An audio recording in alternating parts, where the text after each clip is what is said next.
Q Review, print speaking to the blind, celebrating 40 years of audio newspaper production. Welcome to this week's edition of the National Podcast, recorded at the Bishop Briggs Media Centre by our amazing volunteers. You can get in touch with us via Facebook, Twitter or Instagram using @CuneReview, that is @CuandReview.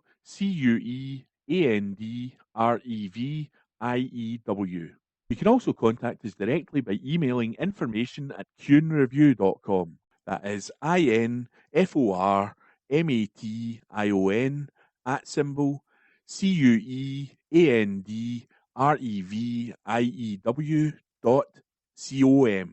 or by calling 0141 772 3976. That's 0141 772 3976. This is from The National on Friday the 12th of January 2024. From the news section. Glasgow named one of the best comeback towns in the UK. This article is written by Andrew Smart. Glasgow has been named one of the best and most exciting comeback towns in the UK over the rebirth of the city's Clydeside area. The list looked at several spots across Britain, including Hull and Plymouth, which have demonstrated an ability to evolve following an era of decline.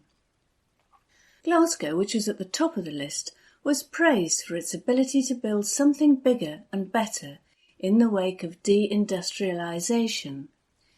Speaking of the comeback town, iNews, which compiled the UK list, said, Glasgow's evolution is the epitome of a comeback. Its post-Second World War blight, once the bottom fell out of the shipbuilding business that had previously rendered it the wealthiest city in the British Empire, is well documented. Glaswegians often quote that the Clyde made Glasgow and Glasgow made the Clyde, and, sure enough, it was the rebirth of the city's river area from an abandoned dockyard district to a suave new strip embodying Glasgow chic that radically redefined the Scottish metropolis. The roster of new riverside attractions, added since the late 80s, includes the SEC Centre, Scotland's largest exhibition space, and the striking Riverside Museum, telling the story of Glasgow through a varied transport collection and other exhibits, and now one of the nation's top paid-for visitor attractions. Combined domestic and foreign city tourism, despite the COVID pandemic, rose to 2.65 million in 2022, from 2.5 million in 2019. Other locations like Hull, Plymouth and Blaenau Festiniog in Wales were named on the list. Hull was praised for emboldening its maritime magic and for being able to silence critics in recent years with efforts to improve the town. Blaenau Festiniog was also noted for transforming itself from the centre of a slate industry to a thrill-seeking paradise. That article was written by Andrew Smart. This is from The National on Friday the 12th of January 2024, from the news section. Houthi. UK launches targeted strikes on rebel sites in Yemen. This article is written by Adam Robertson. The UK has launched targeted strikes against military facilities used by Houthi rebels in Yemen, with Rishi Sunak saying the UK will always stand up for freedom of navigation and the free flow of trade. It marks the first time strikes have been launched against the group since it started targeting international shipping in the Red Sea late last year, and it vowed there would be retaliation. US President Joe Biden said US military forces, backed by the UK and supported by Australia, Bahrain, Canada and the Netherlands, successfully conducted strikes against a number of targets in Yemen. Reacting to the news, a number of senior SNP figures have joined calls to recall Parliament as a result of the strikes. First Minister Humza Yousaf said on Twitter, X, "The UK does not have a good record of military intervention in the Middle East. It is therefore incumbent that Westminster is recalled MPs briefed and allowed to debate and scrutinise any decision to pursue military action that the UK government is proposing. SNP Westminster leader Stephen Flynn also said MPs should be recalled, calling the situation complex and serious.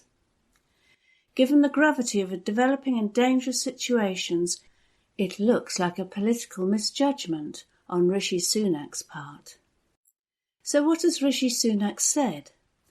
Speaking early on Friday morning, the PM said, "In recent months, the Houthi militia have carried out a series of dangerous and destabilising attacks against commercial shipping in the Red Sea, threatening UK and other international ships, causing major disruption to a vital trade route and driving up commodity prices. Their reckless actions are risking lives at sea and exacerbating the humanitarian crisis in Yemen." Despite the repeated warnings from the international community, the Houthis have continued to carry out attacks in the Red Sea, including against UK and US warships just this week. This cannot stand. The United Kingdom will always stand up for freedom of navigation and the free flow of trade. He added, "The Royal Navy continues to patrol the Red Sea as part of the multinational Operation Prosperity Guardian to further deter Houthi aggression, and we urge them to cease their attacks and take steps to de-escalate." So what about Keir Starmer? The Labour leader has said that he supports targeted strikes against Houthi rebels, but called for a statement to be made in Parliament at the first opportunity. Speaking to BBC Radio 5 Live, he said the action had his support and added, "The government briefed me in a Cobra secure briefing last night about the action that was going to be taken that is now being taken. Clearly the Houthi attacks in the Red Sea have to be dealt with. They're attacks on commercial shipping, attacks on important trade routes, and putting civilians' lives at risk, and therefore we do support this action." He said he thinks there should be a statement in Parliament to set out the justification, to set out the limits and the scope of the operation. That article was written by Adam Robertson. This is from The National on Friday the 12th of January 2024, from the news section. Muslim flag full of excrement found at Scottish mosque site. This article is written by Neil Smith. A Muslim prayer flag filled with excrement has been dumped at the front door of the building earmarked to become a Scottish Council area's first mosque. The Glasgow-based Al Farouk Education and Community Centre, AFECC, bought the former Baronry St John Church in Ardrossan in 2022. They have been fundraising since then to realise their plans to turn it into North Ayrshire's first mosque and centre for Muslims in the area. But on Saturday, January the 6th, Alan Bell from the neighbouring Scottish Centre for Personal Safety found a flag and excrement dumped on the former church's doorstep. He said, "I thought the flag had fallen off the front door. As I picked it up to pin it back on the door, I noticed as I unravelled it that it was something more sinister. The prayer flag had a huge pile of excrement, either human or animal, smeared in the middle of it. It has obviously been thrown over the security fence, which surrounds the church, and had landed at the front door." Bell added, "It beggars belief that some people are so full of hatred and racism that they think it is okay to do this, especially over the Christmas period, a time for goodwill towards all men. Our centre is also right next door and provides weekly personal safety and fitness classes for North Ayrshire's New Scot refugees, many of whom are Syrian Muslims who have fled persecution. How welcome do you think this will make them feel? It's shameful." The AFECC is a Glasgow-based charity which has become a pillar of the community and looks to spread and preserve the original teachings of Islam, as was known by the Salaf as Sali, the first generations of Muslims. Ayrshire's only mosque is currently located in Kilmarnock in East Ayrshire. AFECC say they are aiming to raise £100,000 for the urgent renovation which is required.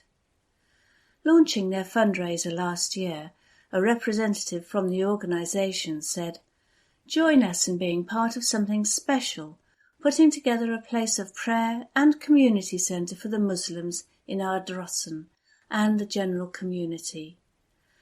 The appeal has so far raised more than £28,000 of their £150,000 needed to bring the building up to the required standard.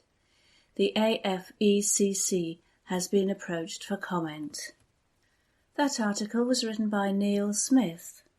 This is from The National on Friday the 12th of January 2024, from the Culture section. Scottish Highland Games dating back to 1880s disbanded. This article is written by Laura Pollock. A Scottish Highland Games dating back to the 1880s has been disbanded due to a lack of volunteers. The Cooper Highland Games Committee announced on Tuesday that after an appeal almost a year ago to find new volunteers for summer 2024, they were unable to find anyone, and the Games will be disbanded. Based in Fife, the Games were first launched in 1886 and were restarted in 1979. They have previously drawn big crowds as part of the region's Games summer circuit and featured a number of successful athletes in their early days, including Lindsay MacDonald, Liz McColgan and Yvonne Murray. In a statement on the Games Facebook page, the committee said, "The Committee of Cooper Highland Games regret to inform you that the Games are now disbanded. Unfortunately, we have been unable to find anyone to take on the Games, and therefore we have taken the decision to close the Games. We would like to thank all attendees, suppliers and supporters for their support over the last few years." The Games were put on hold during the pandemic and again in 2022 and 2023 due to low volunteers. Since 1979, the Games have donated out of their profits approximately £35,000 to different charities, organisations, and to assist with the costs of athletes attending the Commonwealth Games. That article was written by Laura Pollock. This is from The National on Friday the 12th of January 2024, from the News section. Scottish police warn of fraudsters pretending to be officers. This article is written by Gregor Young. Scottish police have issued a scam alert, warning the public of fraudsters pretending to be officers. The warning comes after people in the Lanarkshire area were targeted by scammers pretending to be police officers. People are reportedly being told that someone has stolen their bank card or ID, and there is an ongoing fraud investigation. The scammers may even provide a false crime number. Officers warned that fraudsters were aiming to collect people's personal information or even convince them to hand over cash or belongings. Police said people should never be tempted to share anything personal with cold callers. If there is doubt, hang up and call 101, officers said. A statement from Police Scotland Lanarkshire branch said, "Scam alert. We are urging people to stay vigilant against scammers pretending to be police officers following recent calls made to residents in the Lanarkshire area. Victims are being told that a fraud case is being investigated or that someone has their bank card and ID. On some occasions, they are being provided with a false crime number. The scammer aims to convince victims to part with their money, personal information or belongings. We remind you to be cautious and stop, think and tell. You should never share personal or financial information with cold callers. Police will never ask you to transfer money to another account, hand over cash or bank cards to a courier, or pay a fine or fee over the phone. If someone calls you and you are unsure if they are a genuine police officer, ask for their name and shoulder number. Hang up the phone and wait at least 5 minutes in case the scammer is still on the line, and then contact 101. More information on different scams and how to react is on the Police Scotland website. That article was written by Gregor Young. This is from The National on Monday, 15th of January 2024. From the Politics section. HMRC issue response after Scottish residents given English tax codes. By Hamish Morrison. Scottish taxpayers have received an apology after they were wrongly given English tax codes when they moved into a new build estate in Midlothian, The National can reveal. HMRC has insisted the error will not affect the amount of income tax sent to the Scottish Government, and those affected may have over or underpaid for the last financial year. The issue affected residents of a new-built Taylor Wimpey estate in Morriswood, north of Pennycook, and the exact number of people affected is not known. The National was informed about the issue by a resident who did not wish to be identified. He has underpaid tax and said he would need to pay up extra £10 per month to make up the difference.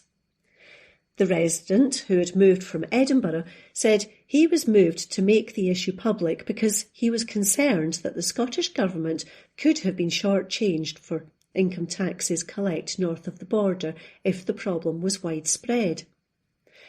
HMRC said the issue has now been resolved and that those affected have been contacted to inform them they either owe money or are due a tax rebate for overpaying.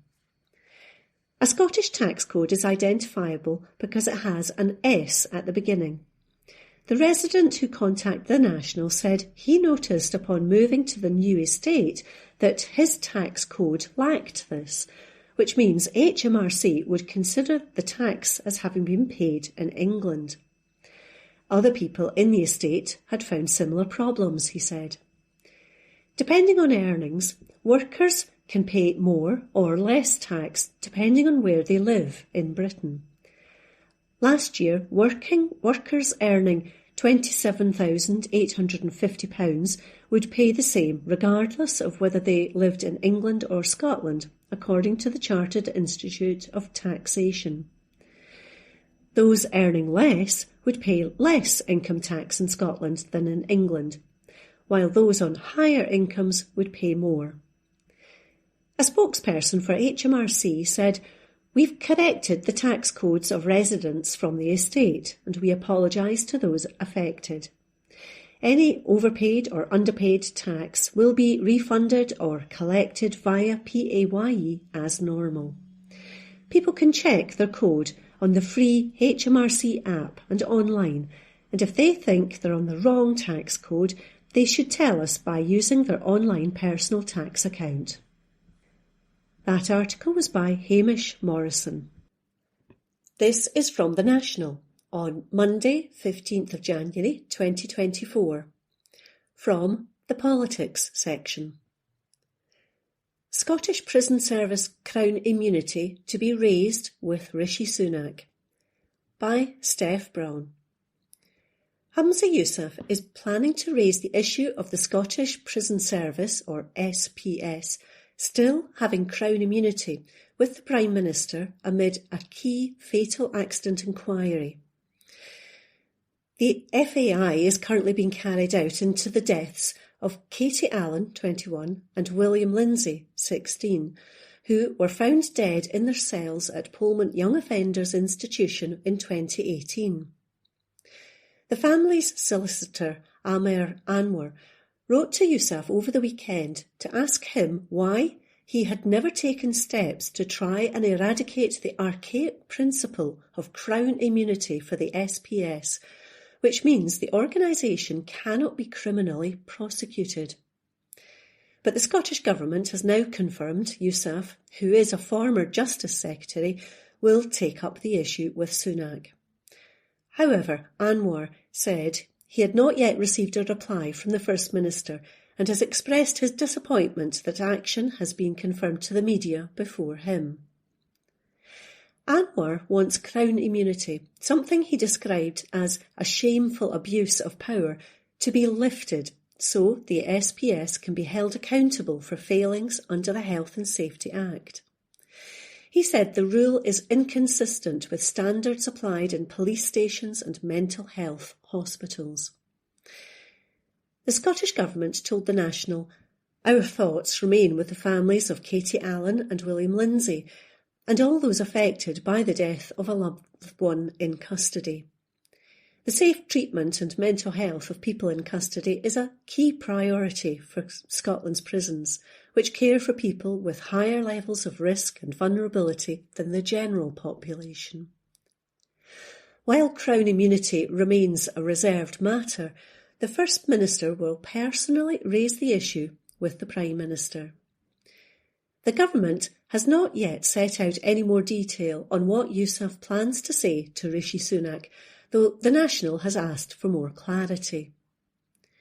When he was Justice Secretary, he commissioned a review on mental health at Polmont and a review of the response to deaths in prison custody. Anwar has demanded more detail on what Yousaf plans to raise with the PM and has called on him to both respond to the families and make a statement in Parliament. On Katie's birthday last year, Mr Yousaf was asked to raise Crown immunity, but the families were simply ignored, Anwar told The National. Now it would appear that the FM believes it is better to brief the media than respond directly to my letter on behalf of the families. On such an important issue, it is disappointing that the FM chooses to act in such a manner. We want detail on what exactly he intends to do. If the First Minister now agrees that there is a need for a change in the law on Crown immunity, then that is a welcome minimal step, but we will hold his feet to the fire to deliver. The decent and correct way for a First Minister to act would be to have respect for the families by responding to them, and secondly, to make a statement to Parliament. Lifting of Crown immunity is the only viable remedy for saving lives.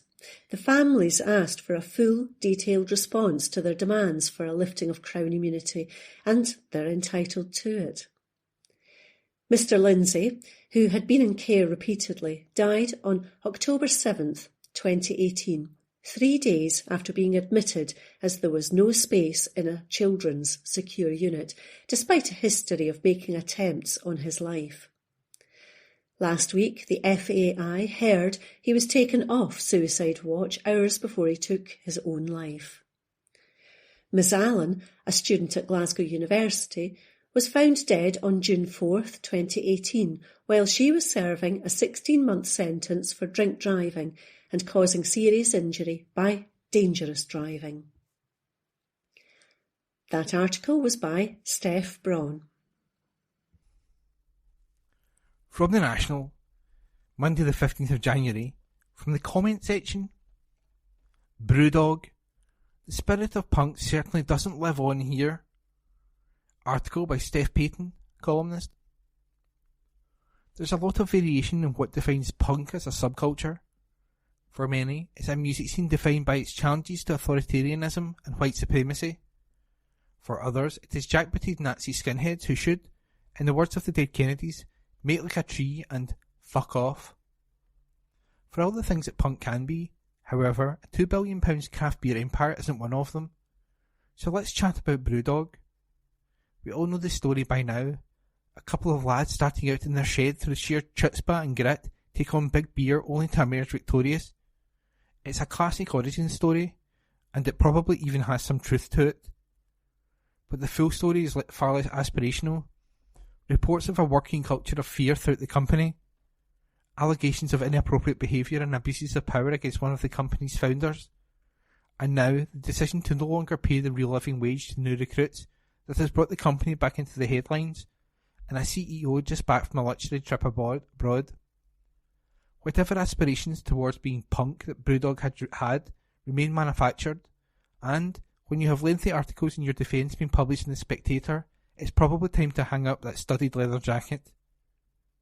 It's a symptom of the commodification and enshittification of all things under late-stage capitalism, where revolutionary as a concept is applicable to an ideology as it is to the next generation of beer grooming products.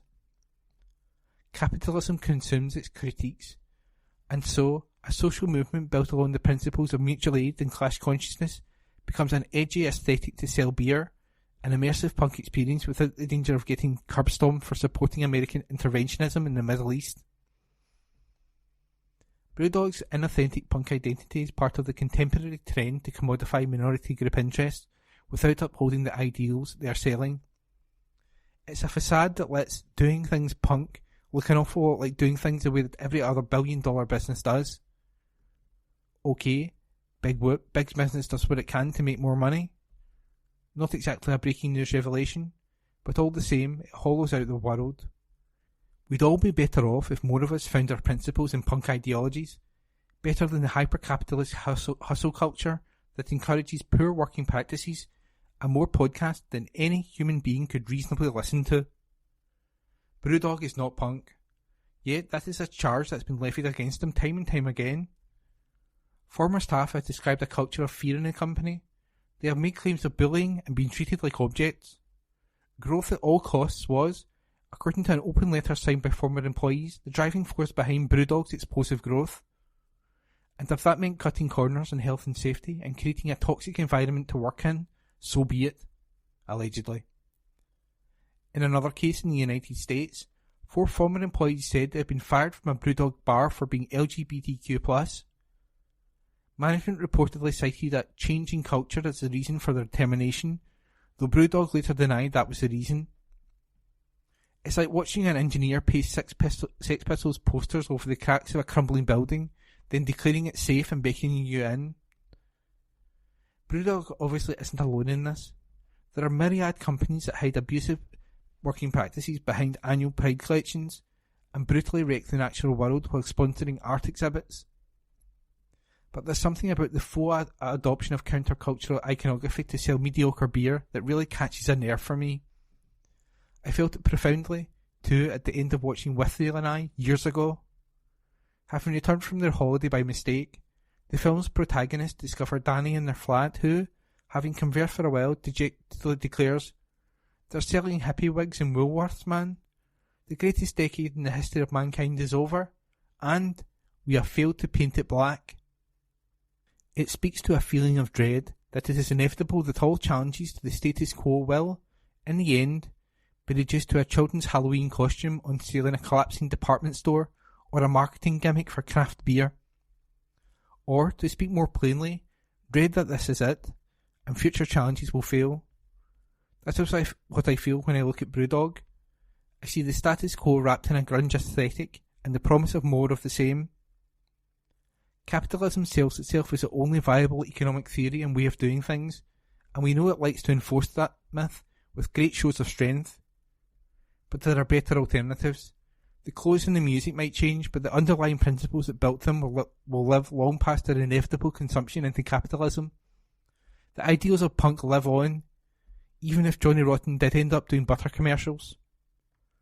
And that piece was by Steph Payton. The National, recorded on Monday, 15th of January 2024. The Culture section. Countdown star Susie Dent spotlights absolutely perfect Scots word by Ross Hunter, multimedia journalist. Celebrity etymologist and lexicographer Susie Dent has been praised for sharing an absolutely perfect Scottish word. Dent, best known as the adjudicator in Dictionary Corner on the Channel 4 game show Countdown, frequently shares some of her favourite words on X/Twitter. Taking note of the cold winter weather, Dent decided to spotlight the Scots word hurkle-durkle. She said, for anyone who hasn't heard it, to hurkle-durkle from 19th century Scots is to linger under the covers of a warm bed long after it's time to get up. After sharing the word, many chimed in to say they would be taking part and some hurkle-durkling themselves as Scotland prepares for freezing temperatures over the weekend. Severely underutilised word, said one, while another added, me for the whole of January. It comes after Scotland welcomed Susie Briggs as the new Scots Screever. Throughout her residency, she will promote Galloway Scots across the country and produce original work in the language. By Ross Hunter, The National, recorded on Monday, 15th of January 2024. The Culture section. Exclusive interview. Scottish Theatre Company use Ragnarok myth to explore climate crisis. By Nan Sport, journalist. It's a story that inspired Marvel's third Thor blockbuster, and now a multi-award-winning Scottish theatre company is using the Nordic myth of Ragnarok to explore global crises like climate breakdown. The decision to base the new play in the story was made by Tortoise in a Nutshell back in 2017, just before the movie Thor Ragnarok came out. 7 years in the making, the theatre production is almost cinematic at times and incorporates around 400 handcrafted clay figures, which will be brought to life in stages around Scotland next month. However, while the Marvel movie depicts the prophesied destruction of Asgard, portrayed by St Abbs in Berwickshire, the new production from the Edinburgh-based theatre company uses the gods as a metaphor for global crises. We're exploring elements of the same source, but if I had a budget like the Marvel film, I'd probably be terrified, co-director Alex Bird told the Sunday National. Having said that, he's grateful for the support of Creative Scotland's touring fund, which is making it possible for the production to appear in venues across the country. The fund is for pieces of work that are really accessible for people to come and see, and there is a huge participation project wrapping around this, with lots of workshops and discussions, said Bird. We're trying to build up connections with people over a long time rather than just turn up to do a show then leaving. He said the company chose the Ragnarok story for inspiration because the Nordic myth cycle has a strong connection to the natural world, appropriate in a time of climate crisis. In the Ragnarok myth, there is a catastrophic series of natural disasters, but the world survives to be repopulated by 2 human survivors. While it's a story about cataclysm, it's also a story about renewal and the cyclical nature of life, said Bird.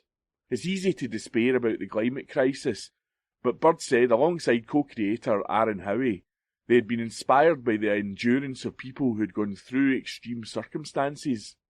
Really big global events can seem so out of our control, so we felt it was important for us to explore work that gives people a chance to think about not only how they are part of the global community, but also how individual acts are important, as they can have consequences and impacts, said Bird. Our lives are not meaningless. We're not purely at the whims of the circumstances in which we live. There is a risk of falling into despair when we talk about the climate crisis, which makes sense because it is such a huge point of crisis, but we're advocating for the individual and the community.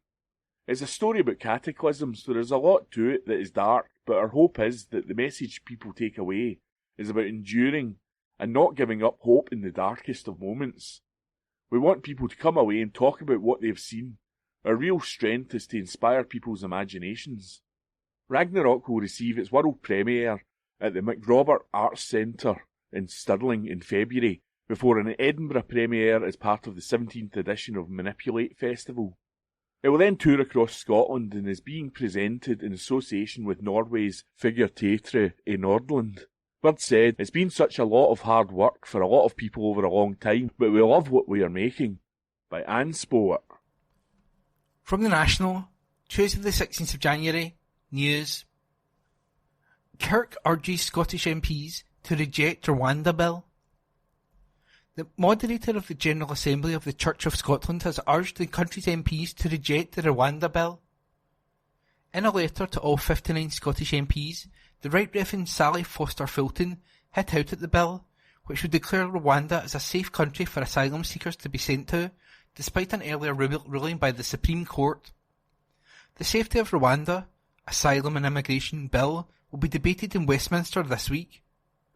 In her letter, Foster Fulton said that Kirk is appalled that the UK government has sought to change the law rather than addressing the material concerns raised. She wrote, "We have built a reputation as a world leader when it comes to upholding and championing human rights. This bill threatened to destroy that reputation, reducing our ability to speak with any credibility on injustices and human rights abuses across the world." It also sets a worrying precedent that fundamental human rights can be eroded and denied to some. She said people in churches across Scotland have expressed fear and anxiety that they will be deported to Rwanda, leaving them in a place of uncertainty. She added, this legislation will only lead to more detentions, more deportations and an ongoing environment of hostility and mistrust. Let us instead direct our focus on solutions that support refugees and asylum seekers, many of whom are fleeing persecution and war. A Home Office spokesperson said, we have worked closely with the Rwandan government to address the Supreme Court's findings directly with the new Rwanda Treaty, binding in international law, and have also introduced the Safety of Rwanda Bill. Rwanda has a strong history of providing protection to those that need it, hosting over 135,000 asylum seekers who have found sanctuary there. It is a safe country that cares deeply about supporting refugees, and our Safety of Rwanda Bill will make this absolutely clear in UK law. And that article was unattributed. From the National, Tuesday the 16th of January, from the politics section. Labour Council leader called out for hypocrisy. Switching stance over council tax increases.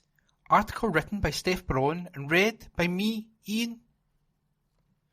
A Labour Council leader has been called out for being hypocritical on council tax after a picture emerged of him campaigning against increases in a by-election, while he has since complained about the freeze. Stephen McCabe, leader of Inverclyde Council, was pictured campaigning against council tax hikes with fellow councillor and Labour's general election candidate for Inverclyde, Martin McCluskey, in Rutherglen last year. But since then, McCabe has written to First Minister Humza Yousaf to question the logic of the council tax freeze, which was announced by Yousaf at the SNP party conference in October and confirmed in the Scottish budget last month. Chris McKellenny, General Secretary of the Alba Party and a former Inverclyde councillor, said that it is hypocritical for Labour to be suggesting South Lanarkshire residents shouldn't see their council tax increased, while arguing people in Inverclyde should. He has now urged McCluskey to come clean on his stance ahead of this year's general election. McKellenny said, you could be forgiven for concluding that Labour Party must think people in Inverclyde button up at the back. Last year, Sir Keir Starmer was promising an English-only council tax freeze, and it was to be paid for by a windfall tax on Scotland's North Sea oil and gas. Meanwhile, in Inverclyde, Labour councillors are saying that our council tax must go up, but they spent the end of last summer in Rutherglen telling people that a vote for Labour would be a vote against making people pay more council tax, and now there's even a picture of them doing it. Labour's general election candidate Martin McCluskey was happy to campaign against increases to council tax in South Lanarkshire, so why should council tax have to increase for hard-working people in Inverclyde? I'm therefore calling on him to come clean and tell people in Inverclyde what his position is. McKellenny has been campaigning for a council tax freeze in Inverclyde and said there is an opportunity to give a break to people who are really struggling in the upcoming council budget. In a letter to Yousaf in November, McCabe said, the elected members of Inverclyde Council wish me to raise our significant concerns around both the announcement of the freeze and its implications it has for the council's budget and the residents of Inverclyde. We believe that locally elected councillors should have the freedom to balance local tax-raising decisions and levels of local service delivery. In the case of Inverclyde Council, it raises approximately 10 times more income than all the fees and charges combined. Therefore, by removing our ability to raise council tax, the only option for the council to balance its budget in a sustainable manner is further cuts to council services. In the Scottish budget, ministers have made available a further £144 million to enable local authorities to freeze council tax rates at their current levels, which is equivalent to an above-inflation 5% rise. McCluskey said, the Labour Party campaign in Rutherglen opposed the SNP's proposals for an increase of over 20% in council tax for many people. This was a campaign that we won, and the SNP scrapped their plans, potentially saving people in Inverclyde hundreds of pounds. The SNP's announcement of a council tax freeze, without any idea of how they would pay for it, has led us to where we are now, with councils facing massive cuts. Inverclyde Council is currently consulting with the public on the budget for next year. I'd encourage everyone who cares about the future of their services to respond to that consultation. He added, The latest intervention from Chris McKelleney is the kind of disingenuous rubbish that puts people off politics. McCabe responded, Mr McKelleney's claim that I campaigned against heights to council tax in one part of Scotland during our election, but will be supporting council tax increases in my own backyard, is entirely false.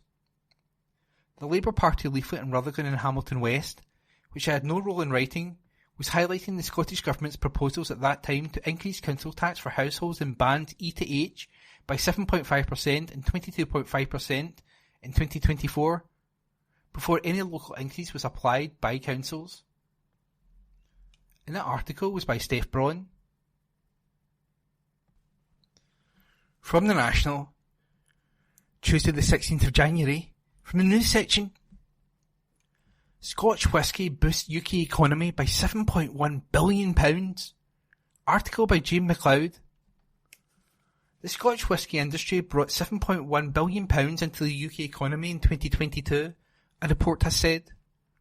The Scotch Whisky Association, SWA, the trade body for the sector, said that the gross value added, GVA, of whisky in 2022 had increased by 29% since 2018. The industry is worth £5.3 billion to Scotland alone, equating to around 3% of total GVA. The drink amounted to 77% of Scotland's food and drink exports, and 26% for the UK overall. Mark Kent, SWA Chief Executive, said the report once again proven its economic significance to the UK. He added, the past 5 years have been turbulent for our sector.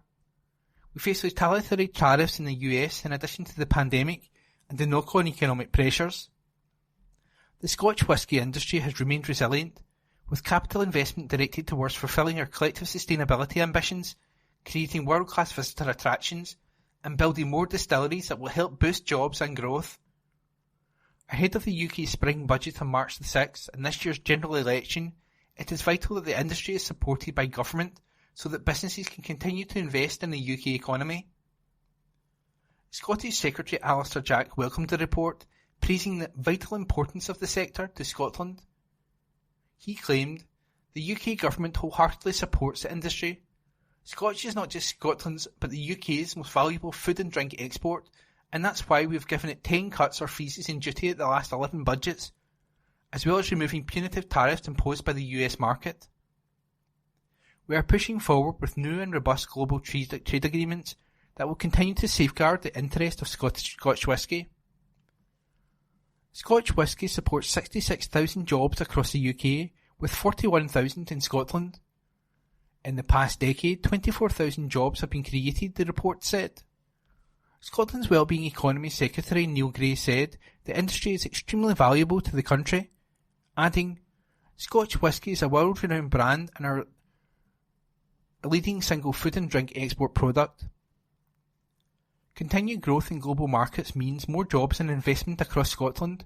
Our communities benefit, and it entices visitors and residents to experience the incredible offer we have here in Scotland. The Scottish Government will continue to work with the whisky sector to drive further growth and success. And that article was by Jane MacLeod.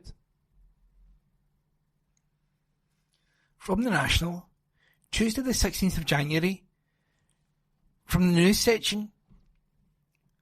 Sunak pressed on how far he is willing to go after Yemen strikes. PM would not hesitate to protect shipping. Article by Hamish Morrison.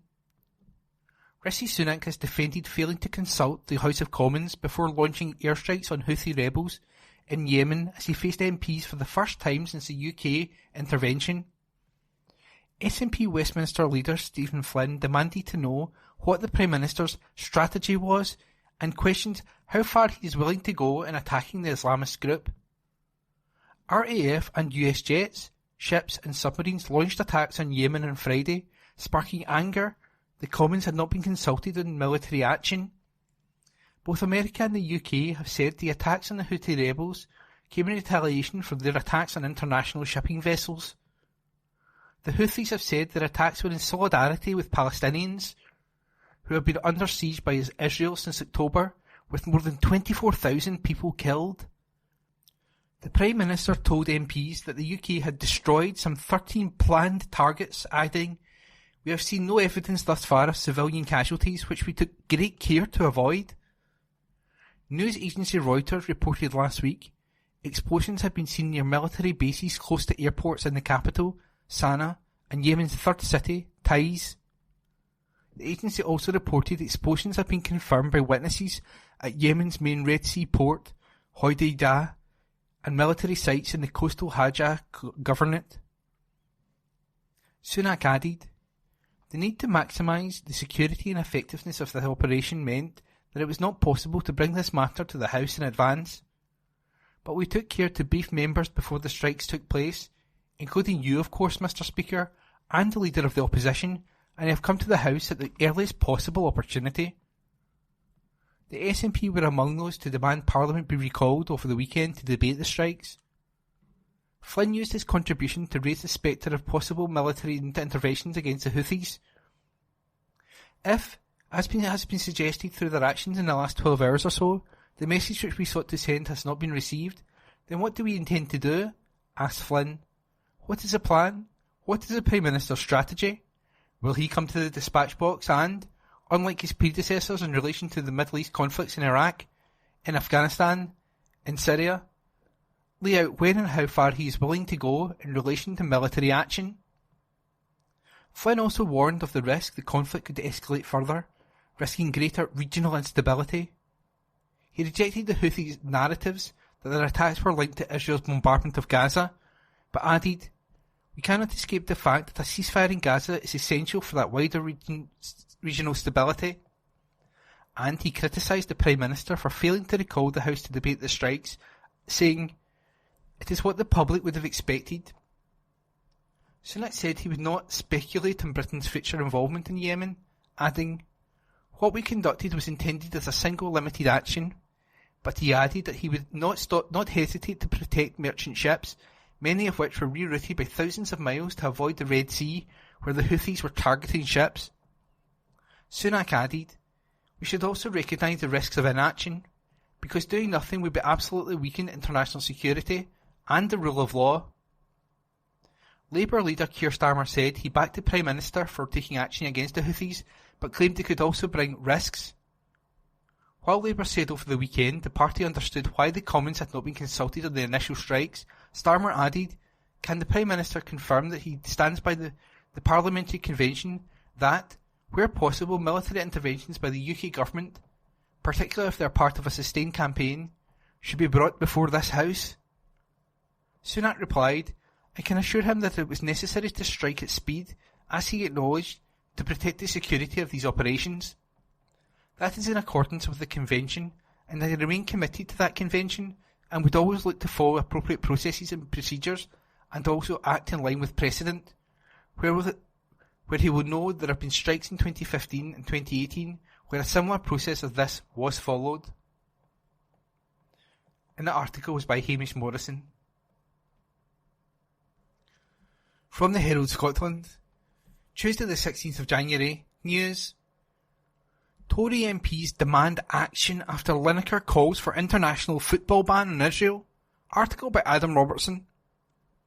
A number of Conservative MPs have demanded the BBC takes action against Gary Lineker after he retweeted a call for Israel to be banned from international football amid the ongoing conflict in the Middle East.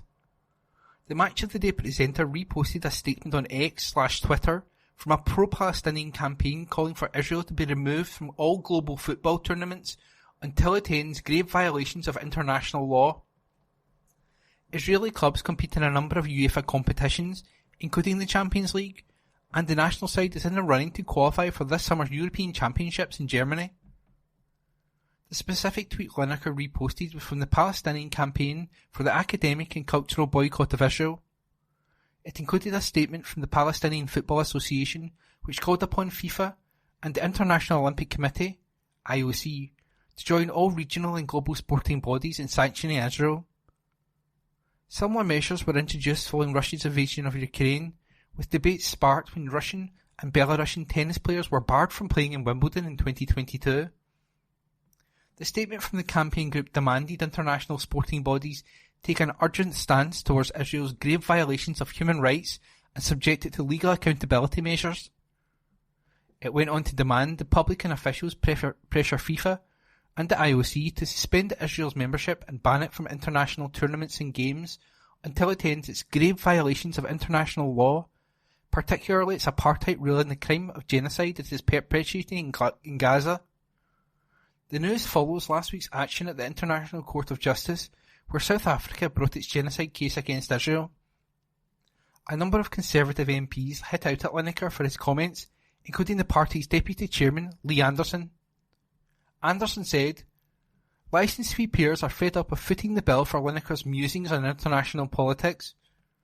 It's about time BBC bosses decided whether Gary's right-on rubbish is in keeping with our social media rulebook." Elsewhere, MP Andrew Percy commented, "Gary Lineker is an ill-informed, ignorant commentator in the Middle East.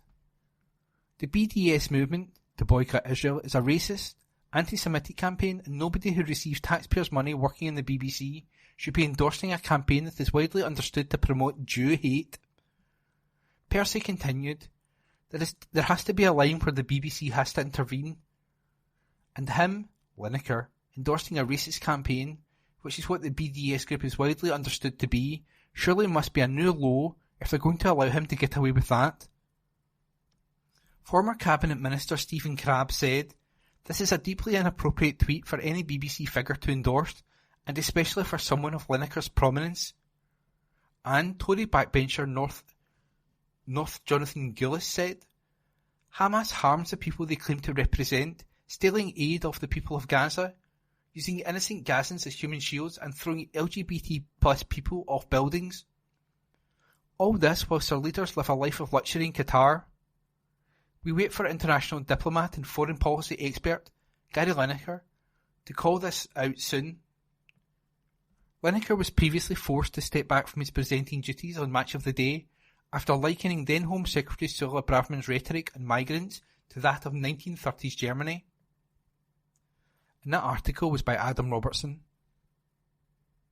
The National, recorded on Tuesday, 16th of January 2024. The Culture section. Alan Cumming discusses playing Brian Cox's brother in Scottish distillery drama. By Adam Robertson, multimedia journalist. Scottish actor Alan Cumming has discussed his role in a new film directed by Brian Cox about two estranged brothers who are reunited after 40 years.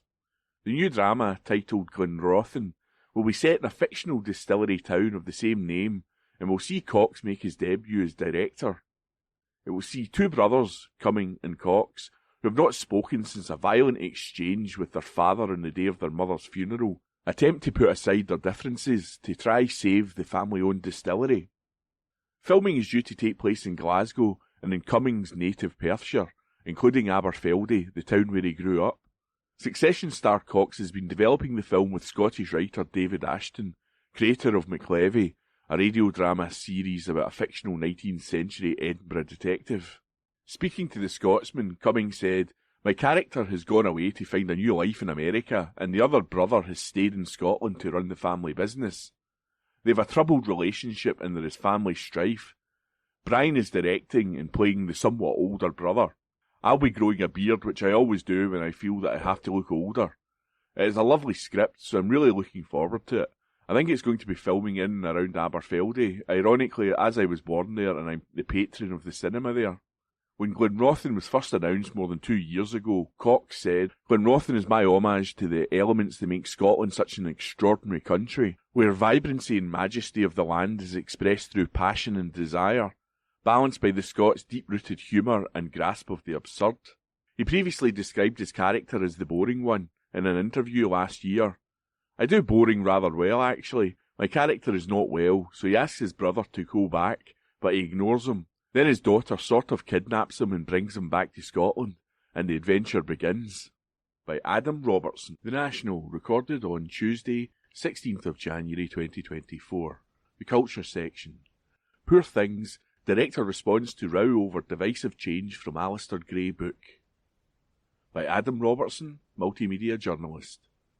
The director of Poor Things, an adaptation of Scottish author Alistair Gray's 1992 novel, has addressed the controversy surrounding the film's setting. Despite the novel being set in Glasgow, where Gray is originally from, the film is predominantly set in London and across various places in Europe, with no mention of the Scottish city. Starring Emma Stone in the lead role, the film tells the story of Bella Baxter, a Victorian woman brought back to life by scientist Godwin Baxter, Willem Dafoe, before she runs off across the continents with lawyer Duncan Wedderburn, Mark Ruffalo. Yorgos Lanthimos responds to controversy as setting from original Alistair Gray novel removed. Speaking to Little White Lies magazine, director Yorgos Lanthimos was asked about the decision to change the film's main setting to London. Well, I think Alistair probably wouldn't be very happy about that, because he was a very proud Scotsman, he said. But we give Godwin Baxter some of his character in a Scottish accent. Alistair was also a great inspiration for Willem Dafoe as a presence, so we filtered that through him. In the novel, the Scottish issue feels like a different part of the book, and I felt it would just be like trying to make two different films if I tried to put it into this version of the story. Once we decided that the point of view of the film was going to be Bella's, and it was going to be her story and her journey, and working with an American cast, it just made more sense to contract things. The film has so far been met with critical acclaim and picked up 2 Golden Globes earlier this month. It is widely tipped to receive a number of Oscar nominations when they are announced at the end of January. Former First Minister Nicola Sturgeon was among those to weigh in on the change of setting, previously saying she was curious to see how it turned out following her rereading of the original novel by Adam Robertson. The National News on Wednesday the 17th of January. Arctic blast brings coldest January in 14 years. An article written by James Walker. The Met Office has issued a warning as an Arctic blast is set to bring the coldest January temperatures in 14 years to Scotland. Freezing temperatures and snow will continue for much of Britain this week because of cold Arctic air before wet and windy weather sweeps in over the weekend. More than 100 schools were closed in Scotland on Tuesday, while drivers faced difficult conditions thanks to the wintry weather across northwest England, including Merseyside, Cheshire and in Cumbria. Yellow weather warnings for snow and ice are in place across Scotland, much of northern England and parts of North Wales until Thursday, and then more mild temperatures are forecast along with wind and rain. A cold plunge of Arctic air has moved south across the whole country over the past few days, making temperatures 5 to 6 degrees Celsius lower than usual for this time of year, the Met Office has said. Forecasters predict temperatures could plunge as low as minus 15 degrees Celsius in places on Tuesday night. More than 40 centimetres of snow could be seen on high ground in northwest Scotland by the end of Friday, as it continues to build up over the coming days, the Met Office added. Meanwhile, lower ground in northwest Scotland could see between 5 and 10 centimetres of snow by the end of the working week. And while unlikely, there is a chance of a few centimetres of snow falling on the extreme south of England this week. The Met Office is reviewing the situation and any new warnings could be issued at short notice, it said. The weekend will be milder, but westerly weather will bring wind and rain and the potential for more weather warnings as the snow melts. Stephen Dixon, a spokesman for the Met Office, said, "We've seen a fair bit of snow already and more's expected in coastal areas, the north of Scotland, northwest England and in southwest Scotland. It will be a continuing theme through much of this week." He added, "Towards the weekend, it's looking like we will return to a more westerly influence, so wet and windy as you get to Friday, and it will bring the temperatures up slightly. As you get towards Saturday, you could see maximum temperatures of 11 degrees Celsius in the southwest of England, which is much milder than what we've seen of late. By Sunday, we could see quite a deep area of low pressure moving in, which will bring strong winds and heavy rain. The additional hazards will be snow melting and rainfall on Sunday." The government has confirmed that thousands of households in England and Wales are now eligible for cold weather payments. They're made to vulnerable people, including pensioners, to help them pay for heating when the temperature dips below freezing.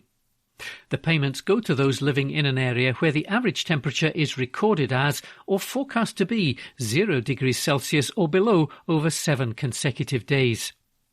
National Rail has warned the wintry weather could affect train journeys all week, with ScotRail saying services on the Highland mainline route could be delayed by around 30 minutes. Met Office Chief Meteorologist Andy Page said there will be widespread frost this week and we could see some fairly deep lying snow in parts of the northern UK, and strong winds could result in drifting or blizzard conditions at times. The snow and ice will be disruptive and could potentially impact travel plans, make driving dangerous and pavements slippery. An article written by James Walker. The National News on Wednesday the 17th of January. Fares on Edinburgh to London trains to be simplified. An article written by Joe Sullivan. Fares for travel between Edinburgh and London are set to be simplified as part of a bid to boost passenger numbers. Train operator LNER is set to launch a pilot scheme that will almost halve the number of available ticket types for all trips between London and Edinburgh, Berwick and Newcastle. Running for 2 years, the trial will drop the number of standard fares available to purchase from 7 to 3.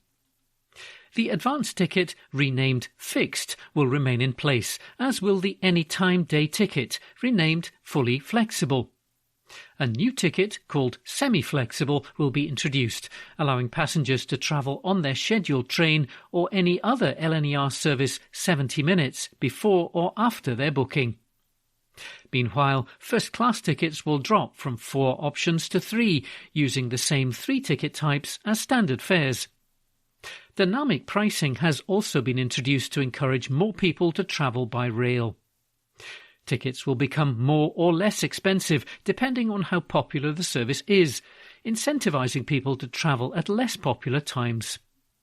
The new fares were launched on Tuesday for travel from Monday, February the 5th onwards. Alex Robertson, Chief Executive at independent transport watchdog Transport Focus, hailed the changes, saying, "The plan to trial demand-based pricing on some LNER routes is a radical change for passengers. Transport Focus strongly supports fares reform and its right to trial new ideas to see if they will work. We look forward to hearing how the trial progresses and will be monitoring that it does indeed deliver better value for money tickets for passengers." However, some observers have had doubts about the new scheme, raising concerns about losses in flexibility that scrapping off-peak fares will cause. Former railway manager Mark Smith, who runs the Man in Seat 61 travel blog, wrote on X, formerly known as Twitter, "The existing off-peak fare is refundable, can be used on any operator and via any permitted route. It has a fixed price, so you always know what to expect, even if you plan to buy on the day. Good for any off-peak train all day, can be bought on the day at that fixed known price." It's being replaced from February with a new advanced fare that is non-refundable, LNER only, direct route only, dynamically priced and only good for a 2-hour, 20-minute time slot. That represents a significant reduction in flexibility. Mr. Smith also suggested that travellers looking to buy off-peak tickets between Edinburgh and London should book tickets to and from Haymarket, as journeys starting and ending there will still use the old ticketing system. LNER Managing Director David Horn said, "LNER remains at the forefront of rail reform. Simplifying fares is vital in making rail travel more effective. Customers tell us they find fares confusing. This exciting new pilot is the next step in our plans to overhaul complicated and outdated ticketing options, and we look forward to hearing feedback from our customers. We believe that making fares simpler, smarter and fairer, while introducing value for money and modern flexibility, will encourage more people to choose to travel by rail, the most sustainable travel choice." Rail Minister Hugh Merriman said, "We are delivering on our commitment to reform the railways, working with operators to provide passengers with simpler and more flexible tickets that better suit their needs." Simplifying fares is amongst the proposed tasks for Great British Railways, or GBR, a planned new public sector body to oversee the railways. GBR was initially due to be launched early this year, but the required legislation has not been passed and no timeline has been set out by the UK government.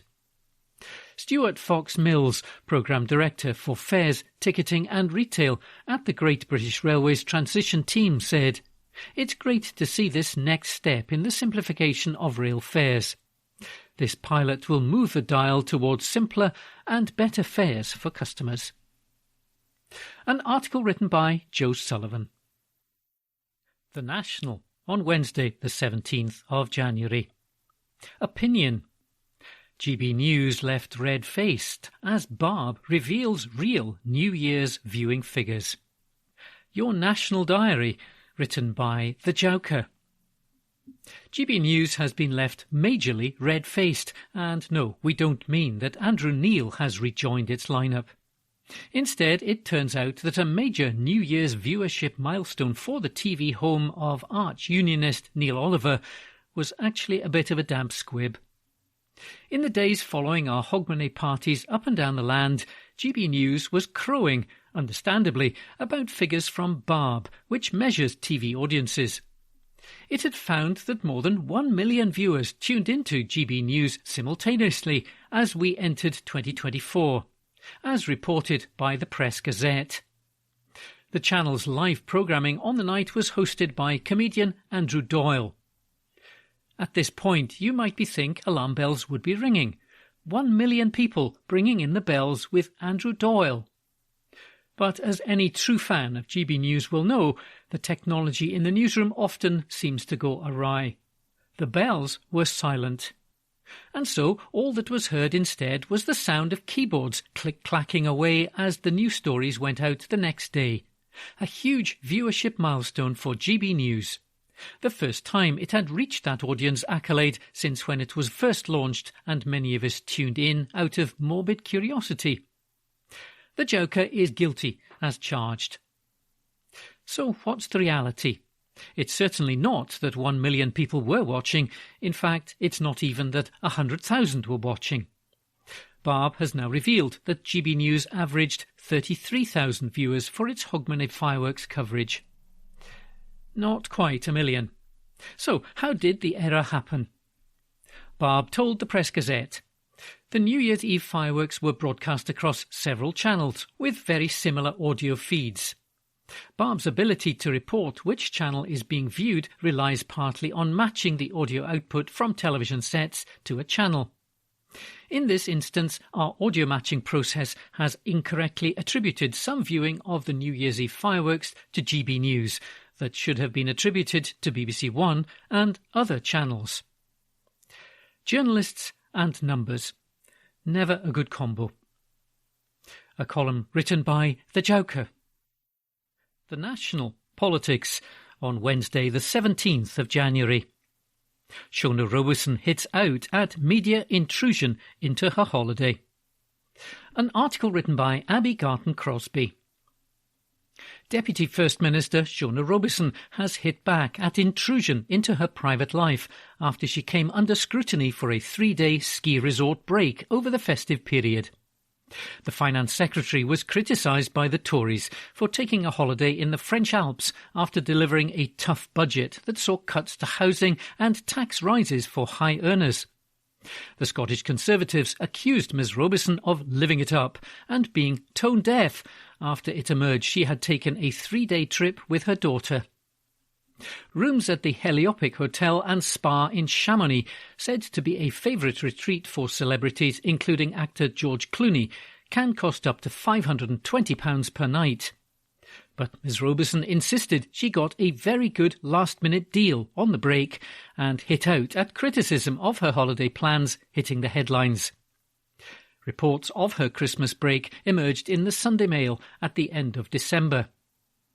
Ms Robeson has now spoken out about the reports for the first time. In an interview with Holyrood magazine, she said, "I don't get much time with my daughter, and I went on a short 3-night break that I got a very good last-minute deal on. I decided that given I'd hardly seen much of my daughter due to the business of the budget and other government business, we had a very short family break. If we're going to start analysing where each of us goes on holiday, I think that's a poor place to be. If that's now up for grabs as a way of attacking each other, I don't think that does the body politic much good at all. We all make our own decisions about where we spend time with our family, and I did that in my own time with my own money. It shouldn't be the subject of intrusion, but it is what it is. Ms Robeson also defended her decision to raise taxes for high earners and the council tax freeze announced by First Minister Humza Yousaf at the SNP's conference in October last year. The tax changes we made will affect 5% of taxpayers, the highest earners, she said. In tough times when we need to raise money for public services, a progressive tax system is based around those with the broadest shoulders paying a little bit more. An article written by Abby Garton-Crosby. The National Politics on Wednesday the 17th of January. Tourism tax passes first Holyrood test. An article written by James Walker. A new visitor levy in Scotland could be a force for good for the country's tourism industry, a minister has said. Public Finance Minister Tom Arthur spoke out as MSPs approved by 86 votes to 30 votes the general principles of a bill which would empower councils to introduce such a levy, also known as a tourist tax. If fully approved by Holyrood, the Visitor Levy Scotland Bill would allow local authorities to introduce a charge on overnight visitor stays, with the cash raised to be used to benefit tourists. Edinburgh Council has said it wants to be the first city in the UK to introduce the fee. And Mr Arthur told MSPs that the legislation will give councils a significant new power. He said 21 out of 27 EU countries already have some kind of visitor levy, and they are commonplace in other locations throughout the world. I strongly believe that a visitor levy can be a force for good, supporting the visitor economy and bringing benefits to residents and businesses. Mr Arthur said that the government will consider calls from industry for the levy to be a flat-rate fee rather than a percentage of the accommodation cost. It will apply to those staying in hotels, hostels, bed and breakfasts, self-catering accommodation, campsites and caravan parks. Wild campers and people in motorhomes and campervans who pitch elsewhere will not be liable to pay it. Conservative MSP Murdo Fraser asked if the bill could be amended to include campervans, but Mr Arthur said that there would be significant issues with collecting this levy. Exemptions from the levy include homeless accommodation or those fleeing domestic abuse, the minister said. Tory Miles Briggs said his party will bring forward amendments at stage 2 to bring national exemptions into the scheme. He referred to legislation on short-term lets and said Parliament is developing a reputation for poorly drafted legislation. He said, "We're opposed to the SNP Green government's plans to introduce this visitor levy bill. We believe this can have a real negative impact on industry, which has suffered, especially during the time of the pandemic." The Scottish Government agreed to bring forward the legislation as part of a budget deal agreed with the Greens in 2019, but the bill was delayed by the COVID pandemic. Speaking during the debate, Green MSP Ross Greer said, "Tourism brings money into local economies, but councils see very little benefit from that. It's an entirely reasonable principle that the body providing public toilets, bin collections, leisure facilities and all sorts of other services which tourists make use of is able to recoup these costs. It's only fair that local residents aren't left picking up the bill." An article written by James Walker. The National, Thursday the 18th of January, from the news section. Humza Yousaf addresses police probe into SNP finances on BBC podcast by Xander Elliards. Humza Yousaf has addressed the police investigation into SNP finances, saying it clearly affected the public perception of the party. The First Minister said the inquiry has been one of the most difficult times for the SNP and that he must work hard to rebuild trust. Former First Minister Nicola Sturgeon, her husband and former SNP Chief Executive Peter Murrell, and then Party Treasurer Colin Beattie were arrested last year as part of the police investigation. All were released without charge, pending further investigation. The arrests came as part of Police Scotland's Operation Branch Form, which is looking into what happened to around £600,000 raised by the party for independence campaigning. USAF told the Political Thinking with Nick Robinson Radio 4 podcast, the police investigation has been one of the most difficult times for the party. There's no ifs or buts or maybes about it. There has clearly been an impact in terms of how we were perceived by the public and issues of trust, and I've got to work hard, as I hope I have been doing over the last 10 months. I've got to work hard to make sure that people know, whatever the outcome of that police investigation is, that the SNP is a party that they can trust. It's been difficult, no doubt, for those involved, but difficult for us as a party, and it's certainly been a challenge for me in my first 10 months. USAF also spoke of the weeks that his parents-in-law were trapped in Gaza after the conflict broke out in October last year. They became trapped in the territory at the outbreak of hostilities following a trip to visit their relatives there. Elizabeth and Majed El Nakla from Dundee were eventually able to leave Gaza through the Rafah crossing. However, his brother-in-law remains trapped in the region, while his partner, Nadia El Nakla, has pleaded with the Home Office to let him come to the UK. USAF told the podcast, the 4 weeks that my mother-in-law and father-in-law were in Gaza are probably the lowest point of my life and of Nadia's life. They were really difficult 4 weeks, precisely because day by day and night by night we did not know if they were going to live or not. The SNP leader also said he has never really been comfortable with the fact that his party has the word national in its name because it can be misinterpreted. He said the party has worked hard to make it clear that it is a civic national party that believes it does not matter really where you came from. That was an article, Humza Yousaf addresses police probe into SNP finances, on BBC podcast by Xander Eliard. This is from The National on Thursday, 18th of January 2024. From the Culture section. Celtic Connections Music Festival opens in Glasgow by Lucy Jackson. More than 100,000 people are expected to attend this year's Celtic Connections Festival in Glasgow, which opened on Thursday for the 30th year. The renowned 18-day event will kick-start Scotland's annual cultural calendar and showcase Glasgow's UNESCO City of Music status and its role as the country's cultural powerhouse. Over the next 2 weeks, 1,200 artists will perform at over 300 events, lighting up 25 venues across the city with world-class performances and exclusive collaborations for what is the biggest winter music festival of its kind in Europe. It first began in 1994 when it offered 66 events in one venue.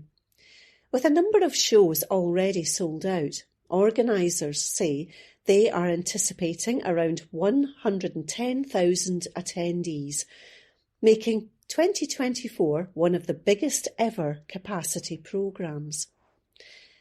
The festival's programme covers everything from trad, folk, roots, Americana and jazz to soul, rock, orchestral, experimental and world music. The sold-out opening concert on Thursday evening will see the American Grammy winner Chris Tile, referred to by Billboard magazine as the best mandolin player in the world, and will also welcome the BBC Scottish Symphony Orchestra to the stage, with guests including festival favourites Rachel Samani, Dreamers Circus and Sarah Jaros. On January 20th, the trailblazing Scottish ensemble is set to join forces with American double bassist and composer Edgar Meyer, who will perform a set of Gaelic songs with the celebrated Scottish fiddler Donald Grant, award-winning Gaelic singer Misha McPherson, harpist and composer Ailey Robertson, and renowned Uilleann piper Jarlath Henderson. Other acts to look forward to include Swedish folk ensemble Väsen, set to enchant audiences at Kelvingrove Art Gallery and Museum on 26th January, and Angelique Kidjo, who will perform at the Glasgow Royal Concert Hall on January 29th. The festival is delivered by charity Glasgow Life as part of the city's annual cultural events programme. Organisers say they also aim to bring people together through dance. Several Céilís have been planned, including a Céilí for Gordon, a night to celebrate the life and legacy of Tyree accordion tutor Gordon Connell, the RSCDS Céilí, which promotes Scottish country dance, and all related dance forms as inclusive, exciting activities that can be enjoyed by anyone, anywhere, and Ando Glasgow, set to take the Céilí format whilst introducing a Transylvanian dance element. There will also be a traditional Burns supper on January 25th at Kelvingrove Art Gallery, where attendees will be able to celebrate with much-loved Burns songs performed by the likes of Fiona Hunter, Sean Gray, Hannah Fisher, Soren MacLean, and the Glasgow Chapel Choir, amongst other special guests. Donald Shaw, creative producer for Celtic Connections, said the festival has always been about uniting people through a shared love and appreciation of music and culture. Shaw continued, "This year's line-up, one of our biggest and most ambitious to date, is packed with amazing talent from across Scotland and all over the world, reflecting just how far the festival has come over the past 3 decades and underlining our ambition to showcase music of all genres and backgrounds. I extend my heartfelt thanks to all those whose efforts have made this year's festival possible. Your support has allowed us to curate an exceptional event that represents the heart and soul of Celtic, folk, roots, jazz and world music. It's incredibly exciting to see proceedings kick off today. I know our musicians and everyone involved in the festival is ready to make this one a one to remember. If there is still a show you would like to see, I would urge you to buy yourself a ticket. You most certainly will not regret it." Christina McKelvey, Minister for Culture, Europe and International Development, said the festival speaks to the huge wealth of talent our country boasts. She said, "Celtic Connections is an annual high point in the calendar, bringing artists and audiences from all corners of the globe together in Glasgow to celebrate the music of Scotland and our Celtic neighbours." This breadth of this year's festival programme speaks to the huge wealth of talent our country boasts and the superb worldwide reputation of this iconic festival. The Scottish Government is proud to continue our support for Celtic Connections with £101,000 this year through our Expo Fund, which seeks to raise the international profile of Scottish artists and help maximise opportunities for them at home and abroad. Celtic Connections 2024 takes place from January 18th to February 4th. A full programme and tickets are available online. That article was by Lucy Jackson. That concludes this week's edition of the National Podcast.